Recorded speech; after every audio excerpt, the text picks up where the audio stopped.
O strângere de mână, așa e începutul. O mână care spune mai mult ca vorbele.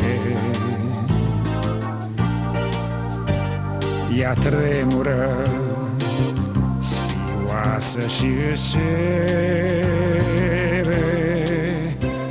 puțin noroc, puțină mângâiere,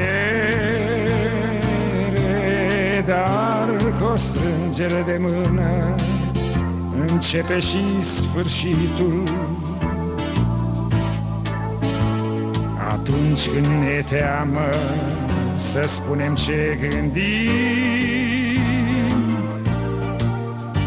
și-n cel din urmă ceas, când vorba n-are glas, o strângere de mână e un bun rămas.